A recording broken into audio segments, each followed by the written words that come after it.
Arthur और मीना अपनी यात्रा पर निकल चुके थे। सैलिसबरी में जब उनकी ट्रेन रुकी, तब आर्थर जल्दी से प्लेटफॉर्म पर उतरकर अपने घर पर एक फोन करना चाहता था। उसने अटेंडेंट को कुछ पैसे दिए और लंदन में अपने घर पर कॉल करने के लिए कहा। अटेंडेंट ने फोन लगते ही रिसीवर आर्थर के हाथ में दे दिया। तभी पीछे से ट्रेन कंडक्टर की आवाज आई, सब लोग जल्दी बैठ जाइए। ट्रेन की सीटी बच चुकी थी। आर्थर ने अपने बटलर को जल्दबाजी में कहा, वेंटवर्थ, ठीक 6:15 वाटरलू स्टेशन पर मेरी बग्घी तैयार रखना और जरा भी देर मत करना। ट्रेन की दूसरी सीटी बजते ही आर्थर रिसीवर छोड़कर सीधा ट्रेन की तरफ भागा। आर्थर ट्रेन में चढ़ चुका था और ट्रेन अपनी मंजिल की ओर निकल गई थी। पर इसे उनकी बदकिस्मती कहें या फिर कुछ और, उनकी ट्रेन को स्टेशन पहुंचने में 10 मिनट की देरी हो गई। वाटरलू स्टेशन पर जैसे कई सालों से कुछ ना कुछ काम चल ही रहा था। स्टेशन का पूर्वी हिस्सा आने जाने के लिए बंद था, इसीलिए मीना और आर्थर को दक्षिण की तरफ से घूमकर अपनी बग्घी तक जाना पड़ा। समय उनका साथ नहीं दे रहा था। क्विंसी भी 6:30 लाइसियम थिएटर पहुंचने ही वाला था, पर इतनी भाग दौड़ और जल्दबाजी के बावजूद भी आर्थर अपनी तहजीब नहीं भूला था। बग्घी में चढ़ने के लिए उसने अपना हाथ आगे बढ़ाया, पर मीना ने अपना हाथ उसके हाथ में नहीं दिया। वह खुद ही ऊपर चढ़ने की कोशिश करने लगी, पर अपनी लंबी ड्रेस की वजह से वो लगभग गिर पड़ी और उसके हाथ से उसका पर्स भी छूट गया। उसके पर्स में मौजूद सारा सामान, जैसे कि एक बंद टेलीग्राम, चाबियां वगैरह सड़क पर फैल गए। आर्थर मुस्कुराया। उसने मीना को कमर से पकड़ा और एक ही बार में बग्घी के अंदर बिठा दिया। मीना जब तक कुछ कहती, तब तक उसने सारा सामान सड़क से उठा लिया था और वो भी लपक कर बग्घी में बैठ गया। आर्थर ने कहा, ड्राइवर, हमें तेज चलना है, हमारे पास वक्त बिल्कुल भी नहीं है। पर मीना बग्घी के पीछे की सीट पर बैठ गई थी, जिसे उस वक्त समाज में अच्छा नहीं माना जाता था, और अब मीना की वजह से आर्थर को आगे वाली सीट पर बैठना पड़ रहा था। उनकी बग्घी रफ्तार पकड़ चुकी थी, पर आर्थर इससे संतुष्ट नहीं था। उसने बग्घी से बाहर झांका और ड्राइवर को चिल्लाकर कहा, थोड़ा और तेज, ऐसे तो हम सही वक्त पर पहुंच ही नहीं पाएंगे। तभी उसे मीना की आवाज सुनाई दी, आर्थर आराम से, हमें इतनी जल्दबाजी नहीं करनी चाहिए। आर्थर को मीना का खुद से इस तरह से बात करना जरा भी अच्छा नहीं लगा था। वो कोई बच्चा नहीं था, पर मीना, अब तक उसने वो टेलीग्राम खोल दिया था और वो उसे पढ़ने लगी थी। उसमें ऐसा क्या था कि मीना की आंखों में आंसू आ गए थे। उसका मुंह खुला का खुला रह गया था, पर उसके हलक से आवाज नहीं निकल रही थी। मीना ने धीरे से कहा, वैन हेल्सिंग लंदन में है और अपने होटल के कमरे में उन पर हमला हुआ था। आर्थर ने कहा, क्या? किसने उन पर हमला किया? मीना ने कहा, ड्रैकुला। आर्थर चिल्लाया, देखा देखा तुमने, मैं सही था। उसने वो टेलीग्राम मीना के हाथ से छीन लिया और उसे पढ़ने लगा। मीना ने कहा, वैन हेल्सिंग ने कहा है कि उन्हें हमारी मदद की जरूरत है। मीना के हाथ कांप रहे थे। आर्थर के लिए भी ये एक सदमे जैसा था। वो चुप हो गया था, पर अगले ही पल वो जैसे संतुष्ट लग रहा था। उसके अंदर से जैसे सारा डर खत्म हो गया था। 25 सालों से वो अपनी मौत का इंतजार कर रहा था और शायद अब वो लूसी से दोबारा मिल सकता था। युद्ध में फैसला करना आसान होता है। इंसान के पास 2 ही चुनाव होते हैं, या तो वो जिंदा रहेगा या फिर उसका दुश्मन।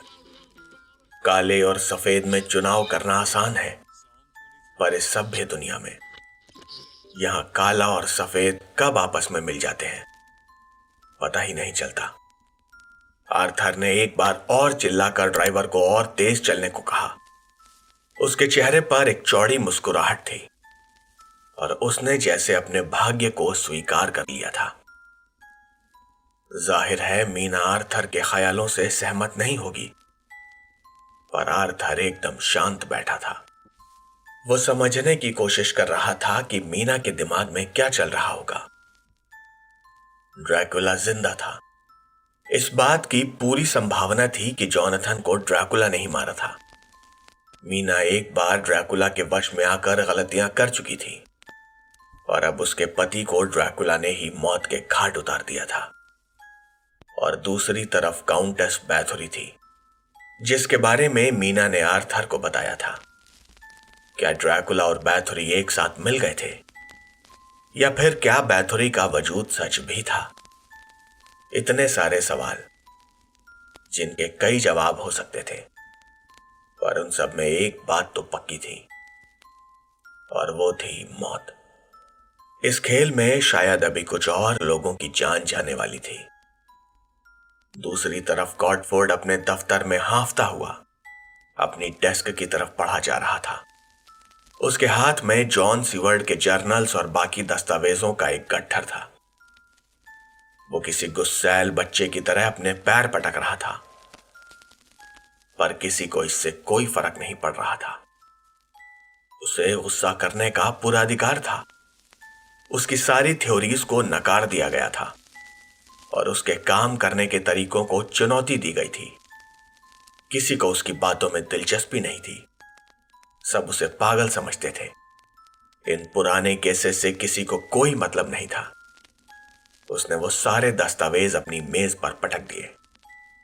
वो गुस्से में बड़बड़ाने लगा, ये साले मोटे बेवकूफ, इनके पास तो रीढ़ की हड्डी है ही नहीं। कहते हैं गड़े मुर्दे निकालने से क्या होगा। उन्हें मेरी मेहनत और इकट्ठा किए हुए सबूत बकवास लगते हैं। गॉडफोर्ड ने अपना विस्की का फ्लास्क निकाला और एक के बाद एक घूंट अपने गले के नीचे उतारने लगा। दफ्तर में मौजूद बाकी पुलिस वाले, जो कि अब तक उसकी मौजूदगी से भी अनजान थे, अब सबकी निगाहें उसी पर थीं। उसने एक और नियम तोड़ा था। ये वही जाना पहचाना मोटा और गुस्से वाला गॉडफोर्ड था। ली उसके पास आया और उसने अपना हाथ उसके फ्लास्क पर रख दिया। उसने कहा, सर प्लीज थोड़ा आराम से, कम यहाँ नहीं। गुस्से से उबलते हुए गॉडफोर्ड ने कहा, क्राउन प्रोसिक्यूशन सर्विस ने वैन हेल्सिंग और गोडलमिंग के खिलाफ गिरफ्तारी वारंट जारी करने से मना कर दिया। उनका कहना है कि उस नशेड़ी जॉन की लिखी बातें सच नहीं हो सकती। ली उसे 1 मिनट तक देखता रहा। उसने गॉडफोर्ड से वादा किया था कि जब तक वो सही रास्ते पर है, वो उसका साथ देगा। पर स्कॉटलैंड यार्ड का मानना था कि गॉडफोर्ड गलत है, और जाहिर है कि हंटली भी जल्दी ही एक आधिकारिक बयान जारी करने वाला था। गॉडफोर्ड ने न सिर्फ अपना करियर खराब किया था, बल्कि उसने ली का भी वक्त जाया किया था। ली ने कहा, मैं घर जा रहा हूं सर, मुझे अपनी बीवी से मिलना है। मुझे अब महसूस होने लगा है कि हमारी इन हरकतों के नतीजे कुछ खास अच्छे नहीं होने वाले। गॉडफोर्ड वापस अपनी कुर्सी पर लुढ़क गया। उसे अब सच्चाई समझ में आने लगी थी। उसकी इतिहास को खोदने वाली नई बेवकूफी से अखबार की सुर्खियां तो बनाई जा सकती थी, पर इससे ज्यादा कुछ और नहीं। उसके सारे बड़े अधिकारी उसे इसके लिए बुरा भला कहेंगे। उसके डिपार्टमेंट की इज्जत कम होगी और हो सकता था कि उसे जबरदस्ती रिटायरमेंट भी लेना पड़ जाए। उससे और झुंझुलाहट में गॉडफोर्ड का हाथ वापस अपने फ्लास्क पर चला गया। जाते हुए ली ने कहा, ओह सर, मुझे एक बात याद आ गई। आपके लिए याद सुबह ही आया था। उसने अपनी जेब से एक लिफाफा निकाला जिस पर लाल स्याही से कुछ लिखा हुआ था।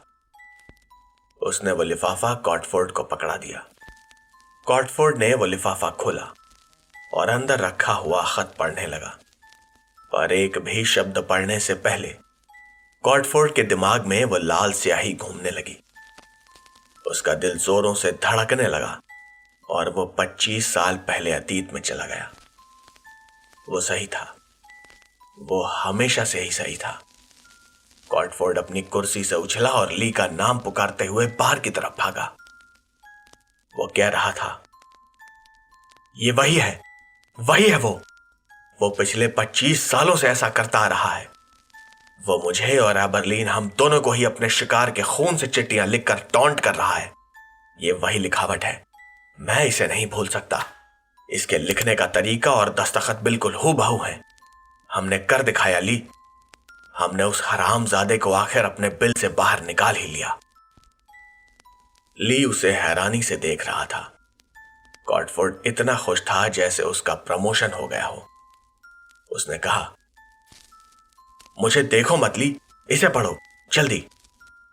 ली ने कहा, यह रिपर की चिट्ठी नहीं हो सकती। यह जरूर कोई बहरूपिया होगा जिसने जैक द रिपर के दस्तखत की नकल की होगी। अपने हिसाब से ली कुछ गलत भी नहीं कह रहा था। यह कोई भी हो सकता था। पर कॉटफोर्ड उसके सवालों के लिए पहले से ही तैयार था। उसने कहा, यह हो ही नहीं सकता ली। हमारी इस तहकीकात के बारे में अखबारों में कुछ भी नहीं छपा और हमारे सिवा इसके बारे में किसी और को कुछ पता भी नहीं। क्राउन प्रोसिक्यूशन को भी इस बारे में आज सुबह ही पता चला है, जबकि यह चिट्ठी तो कुछ दिनों पहले भेजी गई है। इस पर लगी डाक खाने की मोहर देखो। कॉटफोर्ड की बात सही थी। ली ने उस चिट्ठी को पढ़ना शुरू किया। उसमें लिखा था, डियर बॉस, जो जवाब आप ढूंढ रहे हैं वो क्विंसी हार्कर के पास है। बुधवार शाम 6 बजे आप उससे मिलिए। बाकी का सच आपको खुद ब खुद पता चल जाएगा। आपका शुभ चिंतक, सीधा नर्क से। कॉटफोर्ड खुश हो गया था। ली अब फिर से उसके साथ था। उसे पक्का नहीं पता था कि जैक द रिपर उसके साथ क्या खेल खेल रहा था, पर पिछले 25 सालों में उसने पहली बार कॉटफोर्ड से संपर्क किया था। कॉटफोर्ड इस बार कोई गलती करने वाला नहीं था। जैक द रिपर अब उससे बच नहीं सकता था। चाहे जो भी हो, आज रात उसे एक किस्सा तमाम करना ही था। उसने ली से कहा, अपने आदमियों को इकट्ठा करो ली, हमें कुछ काम करने हैं। बैथुरी के शुरू किए गए इस चूहे बिल्ली के खेल को खत्म करने के लिए शायद स्टेज के पीछे की जगह एकदम मुफीद थी। ये अलग अलग परिधानों, सेट पीसेस और लोगों से भरी एक कम रोशनी वाली जगह थी। यहां बिजली से चलने वाली रोशनियां नहीं थी। वैसे भी छोटे मोटे अभिनेताओं को इस तरह की चीजों की जरूरत नहीं होती। बैक स्टेज के कोनों में पुराने गैस लैंप एक हिसहिसाहट के साथ जल रहे थे और उनसे लंबी लंबी परछाइयां बन रही थी। बैथुरी खड़ी खड़ी खुश हो रही थी क्योंकि बासाराब सीधा उसी की तरफ पड़ रहा था। उसे बासाराब के हर कदम की जानकारी पहले से ही थी। वो बासाराब का इंतजार कर रही थी। पर बैथुरी बैक स्टेज में लगे सामान और कपड़ों के ढेर में कहीं गुम हो गई थी। बासाराब के हाथ में अपनी लॉन्ग स्वॉर्ड थी। उसकी आंखों में बैथुरी को जरा सा भी डर दिखाई नहीं दे रहा था और इसे वो उसकी बेवकूफी ही मान रही थी। वो चाहती थी कि बासाराब उससे लड़े और वो उसे मौत के घाट उतार दे। वो देख रही थी कि बासाराब वहां टंगे कपड़ों के ढेर में उसे ही ढूंढ रहा था। उसे एक खेल अच्छा लग रहा था, पर वो जानती थी कि बासाराब उसके मुकाबले में कहीं नहीं था। कोई भी आदमी उसके सामने टिक नहीं सकता था। जब भगवान भी उसका कुछ नहीं बिगाड़ पाया तो ये उसका क्या कर लेगा। बासाराब ने तलवार के एक वार से कपड़ों की रैक को नीचे गिरा दिया, पर बैथुरी वहां से पहले ही हट चुकी थी। बासाराब चिल्लाया, अगर तू खुद को इतना ही ताकतवर समझती है तो मेरे सामने आकर मेरा मुकाबला कर चुड़ैल। पर बैथुरी वो बासाराब को और परेशान करना चाहती थी और उसके हिसाब से अभी इसका सही वक्त नहीं आया था। ये खेल खत्म करने से पहले उसे कई हिसाब चुकता करने थे। वो अंधेरे में कहीं से बोली, तुम मुझे ढूंढते हुए ही यहां आए थे ना? तुम्हारा उठने वाला एक एक कदम मैं पहले से जानती हूं। तुम अपने अक्खड़पन और घमंड में डूबे हुए हो बासाराब। क्या तुम सच में मानते हो कि इतना कुछ करने के बाद भी भगवान तुम्हारी ही तरफ है? बासाराब बैक स्टेज का हर एक कोना तलाश कर रहा था। वो सही मौके के इंतजार में था। वो उसे एक कोने में घेर कर वार करना चाहता था। उसने कहा, मुझे लगा मैं तुम्हें बचा सकता हूं। तुम्हारे अपने बनाए हुए अंधेरों से तुम्हें निकाल सकता हूं। बैथोरी एक पल के लिए रुक गई। उसने अपना सर ऊपर किया ताकि बासाराब उसे एक झलक देख सके। उसने कहा, तुमने मेरा साथ देने की कसम खाई थी ना? तुमने वादा किया था कि तुम मेरा साथ कभी नहीं छोड़ोगे। उसने देखा कि बासाराब जैसे कुछ सोच में पड़ गया था। अतीत का दर्द अब भी उसके दिल में कहीं मौजूद था। बासाराब ने अपने अगले शब्द इतने खोखलेपन से कहे कि बैथोरी को एक पल के लिए उस पर यकीन हो गया। उसने कहा, हां, एक वक्त था जब मैं ये मानने लगा था कि हम एक दूसरे का साथ दे सकते हैं। मैंने कभी तुमसे प्यार भी किया था। बैथोरी ने कहा, तुम पहले ही जानते थे कि ऐसा नहीं हो सकता। बासाराब ने जवाब दिया, इंसान और भगवान के बनाए नियमों के खिलाफ जाने का फैसला तुम्हारा था, मेरा नहीं। तभी तुमने मुझे मारने की कोशिश की थी। ये कहते हुए बैथोरी वापस परछाइयों में कहीं खुल गई। उसे अब अपना आखिरी दांव चलना था। जहां बैथोरी उसे दिखाई दी थी, बासाराब ने वहां अपनी तलवार घुमाई और उस शेल्फ के टुकड़े टुकड़े कर दिए। वो गुस्से से एक के बाद एक रैक्स को तोड़ता जा रहा था। वो कह रहा था, मैंने जब तुम्हारे अंदर के उस शैतान को देखा तो तुम्हें ऊपर पहुंचाने के सिवा तुमने मेरे पास कोई और चारा छोड़ा ही नहीं।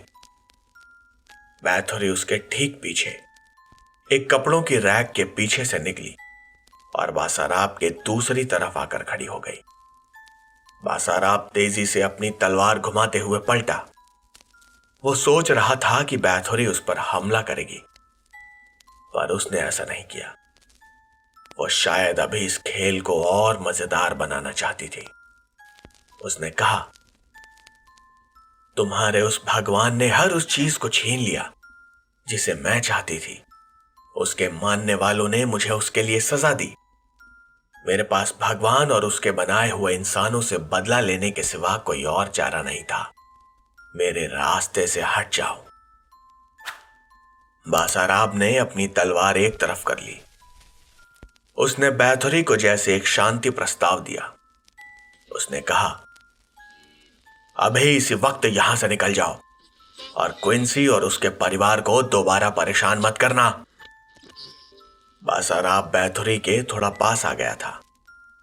वो एक कदम पीछे हटी और उसने बड़ी ही धीमी आवाज में कहा, जब तुमने जैक और उसके दोस्तों को मुझे खत्म करने के लिए उकसाया था, तब तुम्हें पता नहीं था कि उनका क्या अंजाम होने वाला है। बैथोरी ने खुद को एक कोने में समेट लिया। उसके सर के ठीक ऊपर लालटेन जल रही थी। उसने एक जोर की सांस अंदर खींची। उसने इतनी गहरी सांस ली थी कि उसकी खाल से खून की बूंदें टपक रही थी। बासाराब को उसकी यह हरकत जरा भी समझ नहीं आई। वो ऐसे एक कोने में सिमट क्यों गई थी? क्या वो डर गई थी? बासाराब ने एक दांव खेला। उसने कहा, अपना ये मौत का नंगा नाच बंद कर दो, वरना मुझे तुम्हें खत्म करना ही पड़ेगा। मैं आखिरी बार कह रहा हूं। बैथोरी ने मुस्कुराते हुए कहा, तुमने एक बार मेरे चंगुल से निकलने के लिए अपनी झूठी मौत का खेल खेला था, और अब मैं तुम्हारे उस झूठे खेल को सच बना दूंगी। शायद बैथोरी का हिसाब बराबर करने का वक्त आ गया था। उसने इतनी बातें सिर्फ अपना जाल फैलाने के लिए ही की थी। वो भले ही एक कोने में सिमटी हुई थी, पर मरने की बारी बासाराब की थी। इस सब में बस एक पल का ही समय लगा होगा, पर बासाराब के लिए ये एक कभी ना खत्म होने वाले पल जैसा था। बैथुरी की आंखें काली हो गईं। उसने अपने होठों को अपने दांतों में दबा लिया और उसके तेज दांत दिखाई देने लगे। बासाराब ने अपनी तलवार घुमाई, पर वो उतना तेज नहीं था। बैथुरी अब तक जैसे हवा में उड़ रही थी। ऊपर उठते हुए अपने सर के ऊपर टंगी लालटेन उसने उठा ली और वो बासाराब के सर के ऊपर से होते हुए सीधा उसके पीछे जा खड़ी हुई। उसने वो लालटेन जमीन पर बासाराब के पैरों पर पटक दी थी। वो लालटेन टूट गई थी और बासाराब के पैरों में आग लग गई थी। उसका वो रेशमी गाउन वो एक झटके में ही भभक कर जलने लगा था। बासाराब चीख रहा था। उसकी तड़प देखकर बैथुरी को मजा आ रहा था। उस आग से बचने की कोशिश में वो जितना हाथ पैर मार रहा था, आसपास पड़े कपड़े और टूटी फूटी रैक्स उतनी ही तेजी से आग पकड़ रहे थे। चंद पलों में ही उस कमरे में आग लग गई थी। बासाराब अपने जिस्म पर लगी आग बुझाने की कोशिश कर रहा था, पर थोड़ी ही देर में वो जमीन पर गिर पड़ा। बैथुरी पास ही खड़ी मुस्कुरा रही थी। उसने कमरे का दरवाजा खोला और बड़े आराम से बाहर निकल गई। वाटरलू ब्रिज पर इस वक्त कुछ मरम्मत का काम चल रहा था। आर्थर और उसके परिवार ने इस तरह के कामों के लिए कई बार दान दक्षिणा दी थी और उस पुल को वो अपना एक हिस्सा ही मानता था। लाइसियम थिएटर उस पुल से बस कुछ 100 मीटर दूर ही होगा, पर वहां चल रहे काम की वजह से आर्थर और मीना की बग्घी को वहां से घूमकर दूसरे रास्ते से जाना पड़ रहा था। उन्हें वेस्टमिनिस्टर ब्रिज से होकर गुजरना था, पर उनके गाड़ी वान ने उन्हें वहां पहुंचाने में बहुत ज्यादा देर नहीं लगाई। वो पीछे के रास्ते से घूमकर लाइसियम थिएटर के पास पहुंच गए थे, पर लाइसियम थिएटर तक पहुंचने वाली सड़क सवॉय स्ट्रीट वो वन वे हो गई थी और उन्हें दोबारा थोड़ा घूमकर जाना पड़ रहा था। अब उन्हें वाटरलू ब्रिज के नीचे से जाना था, जो रास्ता बस 10 मिनट में तय हो जाना चाहिए था। उसे पूरा करने में उन्हें आधा घंटा लगने वाला था। मीना का सब्र जवाब दे रहा था। क्विंसी अब तक थिएटर पहुंच गया होगा और कहीं उन्हें देर न हो जाए। जैसे जैसे उनकी बग्घी लाइसियम के पास पहुंचती गई, मीना और आर्थर को कुछ आवाजें सुनाई देने लगी। सड़कों पर बहुत ज्यादा लोग नहीं थे, पर कहीं कुछ तो शोर शराबा हो रहा था।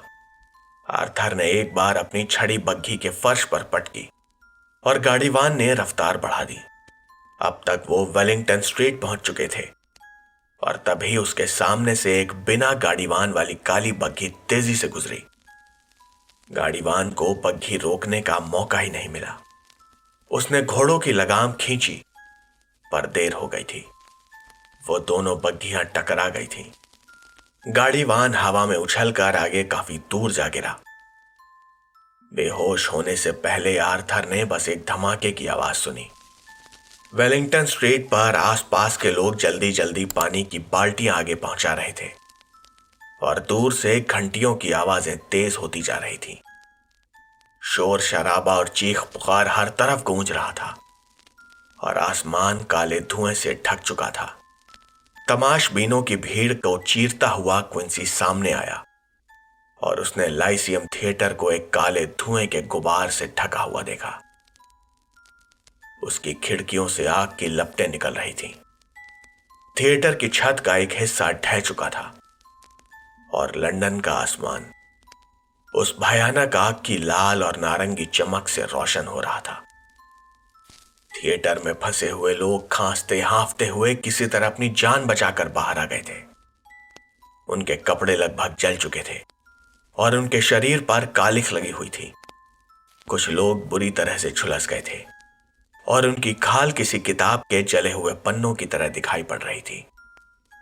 कुछ औरतों के बाल झुलस गए थे और उनके सर की खाल एकदम लाल हो गई थी।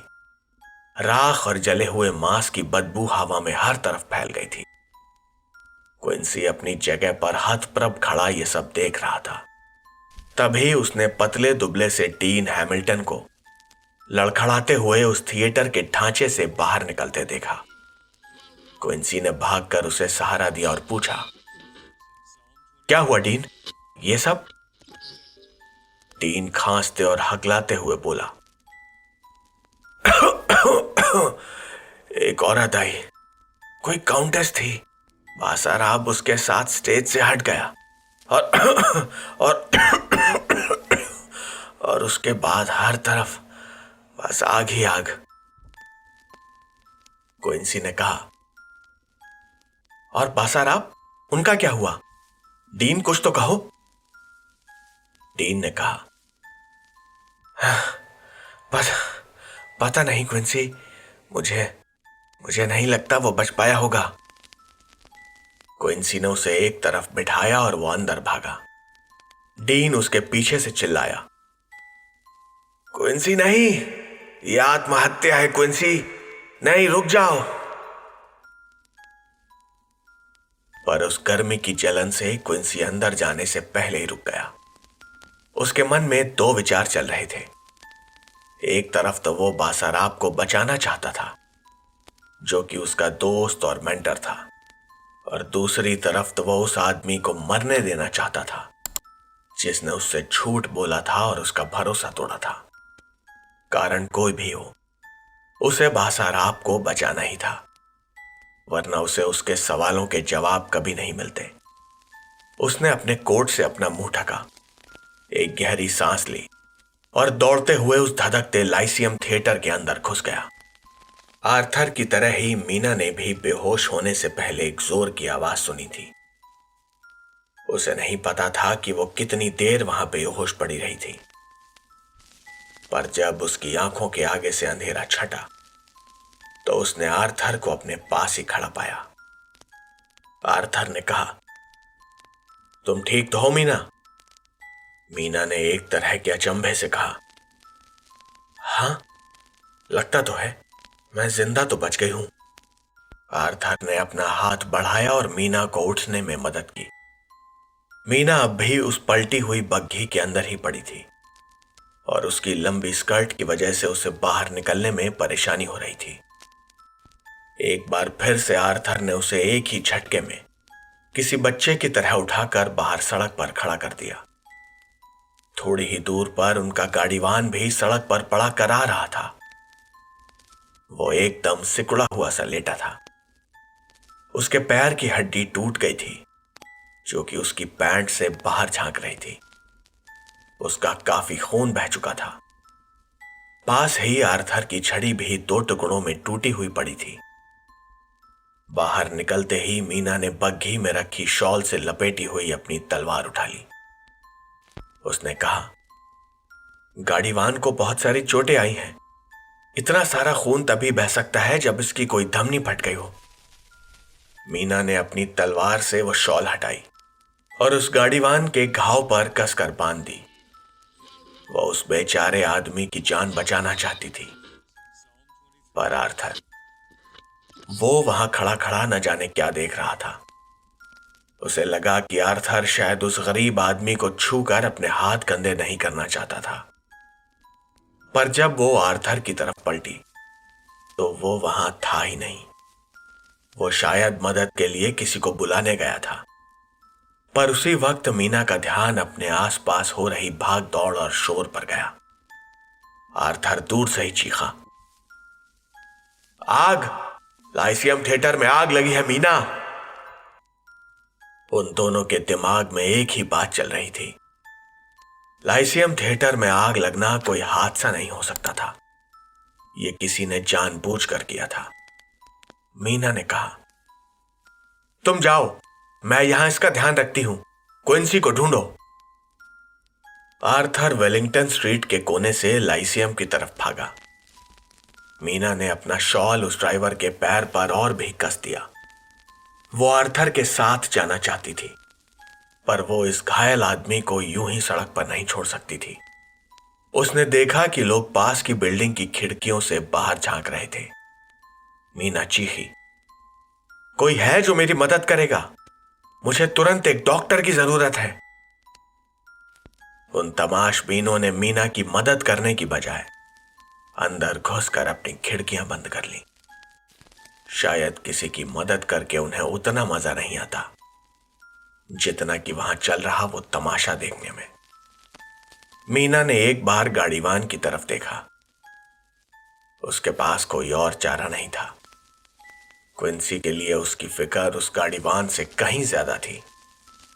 उसने उसे वहीं छोड़ दिया और लंगड़ाते हुए आर्थर के पीछे चली गई। जैसे ही वो सड़क पर पड़ी उस दूसरी काली और सुनहरी बग्घी के पास से गुजरी, उसका दरवाजा एक झटके के साथ खुला। एक पल में ही जितना वो देख पाई वो था लहराते हुए काले बाल, पीली खाल, काली आंखें और लंबे चाकू जैसे तेज दांत। उसके दिमाग को इतना सोचने का भी मौका नहीं मिला कि वो क्या था, कौन था, या फिर वो यहां कैसे हो सकता था। उसके मन में बस एक ही छवि कौंधी और वो थी एक वैम्पायर की। 6.5 फुट का आर्थर भीड़ को चीरते हुए लाइसियम थिएटर के सामने पहुंचा। अपने तगड़े डील डॉल की वजह से उसे ज्यादा मशक्कत नहीं करनी पड़ रही थी, पर जैसे जैसे वो आगे बढ़ता जा रहा था वो भीड़ और भी घनी होती जा रही थी। और अब तक वहां घुड़सवार पुलिस के साथ आग बुझाने वाले कर्मचारी भी पहुंच गए थे। उन्हें देखते ही भीड़ खुद ही एक तरफ हट रही थी और आर्थर भी उनके पीछे हो लिया। धक्का मुक्की करते हुए जब वो थिएटर के एकदम सामने पहुंचा तो वो जैसे उस नजारे को देखकर स्तब्ध रह गया। वो उन नाचती हुई आग की लपटों को देखकर सम्मोहित हो गया था। उसके साथ ही 2 आग बुझाने वाले लोग भी आगे आ गए थे। उस आग की गर्मी इतनी तेज थी कि वहां अंदर किसी का भी बचना नामुमकिन था। थिएटर की टूटी खिड़कियों से वो टूटी हुई छत और दीवारों को देख पा रहा था। आग बुझाने वाले भी उस आग को देखकर हैरान थे। उनके अंदर जाने का सवाल ही नहीं था। वहां जाना मौत के मुंह में छलांग लगाने जैसा था। पर फिर भी वो कर्मचारी दोनों तरफ से थिएटर में पानी डालने में जुट गए थे। ये बस आगे होने वाले नुकसान से बचने का एक तरीका था। लाइसियम खत्म हो चुका था और अब पुलिस और आग बुझाने वालों को यह सुनिश्चित करना था कि उस पूरे इलाके में यह आग न फैले। आर्थर ने थोड़ा नजदीक जाकर क्विंसी को ढूंढने की कोशिश की। वो सोच रहा था कि क्विंसी यहां ना ही पहुंचा हो तो अच्छा है, क्योंकि उस आग में किसी का भी बच पाना नामुमकिन था। पर तभी उसने एक छोटे कद के राख में लिपटे हुए आदमी को भीड़ के बीच से आगे आते देखा। वो आदमी चिल्लाया, क्विंसी हारकर अब भी अंदर है, तुम्हें उसे बचाना ही होगा। ये डीन था। वो पुलिस से गुहार लगा रहा था। आर्थर का दिल धक से रह गया। वो पुलिस वाला डीन से कह रहा था कि अगर वो अंदर होगा तो अब तक जिंदा नहीं बचा होगा। आर्थर खुद को बहुत शक्तिहीन महसूस कर रहा था। एक योद्धा के लिए इससे बुरा और क्या हो सकता था। यह वैसा ही था जैसा उसे 25 साल पहले लूसी के साथ महसूस हुआ था। उसके दोस्त क्विंसी मॉरिस के साथ भी ऐसा ही हुआ था। पर क्या अब भी वो ऐसा ही होने देगा? नहीं, इस बार नहीं। आर्थर दौड़ते हुए उस भभकते लाइसियम थिएटर में घुस गया। एक पुलिस वाला पीछे से चिल्लाया, वापस आओ, क्या तुम अंधे हो? आर्थर जानता था कि वो अंदर किसी मोम के पुतले की तरह पिघल जाएगा। वो अपनी इच्छा शक्ति को इकट्ठा करके अंदर कूदा, पर एक भभकती हुई लपट ने उसे पीछे धकेल दिया। ऐसा लग रहा था कि वो नरक के दरवाजे पर खड़ा था और शैतान उसे अंदर आने भी नहीं दे रहा था। बौखलाहट में वो चिल्लाया, क्विंसी! अंदर क्विंसी के फेफड़े जलने लगे थे। धुआं उसकी आंखों में चुभ रहा था। उसे देखने में परेशानी हो रही थी। वो किसी तरह अपना चेहरा बचाने की कोशिश कर रहा था। वो आवाज लगा रहा था, बासाराब बासाराब, कहाँ हैं आप? जवाब दीजिए जवाब दीजिए। उसने लात मारकर एक दरवाजे को खोला और एक गर्म हवा के तेज झोंके ने उसे सीधा जमीन पर लिटा दिया। उस कमरे से आग की लपटें भड़की और सीधा छत तक पहुंची। वहां आग बढ़ती ही जा रही थी और अगर वो वहां ज्यादा देर रुकता तो जलने से नहीं तो दम घुटने से उसकी मौत होना तय था। धुएं के नीचे से रेंगता हुआ क्विंसी एक दरवाजे तक पहुंचा। उसने लेटे हुए ही दरवाजे का हैंडल पकड़ा। उस तपते हुए हैंडल से क्विंसी की उंगलियां जल गई थीं और उसकी खाल उस पर चिपक गई थी। क्विंसी ने वो दरवाजा खोल दिया था, पर वो गर्मी बर्दाश्त ना कर पाने की वजह से क्विंसी ने अपना हाथ पीछे खींच लिया। उसे दर्द हो रहा था। अगले ही पल वो दरवाजा कब्जों से उखड़ गया और भरभरा कर नीचे गिर पड़ा। उस कमरे में भरे धुएं के गुबार से बचने के लिए क्विंसी ने अपना चेहरा ढक लिया। वो पूरी इमारत चरमरा रही थी और किसी भी वक्त गिर सकती थी। क्विंसी के लिए वहां रुकना अब जानलेवा साबित हो सकता था। वो लड़खड़ाते हुए वहां से भागने की कोशिश कर रहा था कि उसका ध्यान किसी पर गया। धुएं के बीच में क्विंसी ने एक शरीर को पड़ा हुआ देखा। वो शरीर मलबे में दबा हुआ था और सुलग रहा था। उसके ऊपर उसके जले हुए कपड़े भी थे। उसके जलकर कोयला हो चुके हाथ में अब भी वो लॉन्ग स्वॉर्ड थी। क्विंसी जोर से चिल्लाया, बासाराब!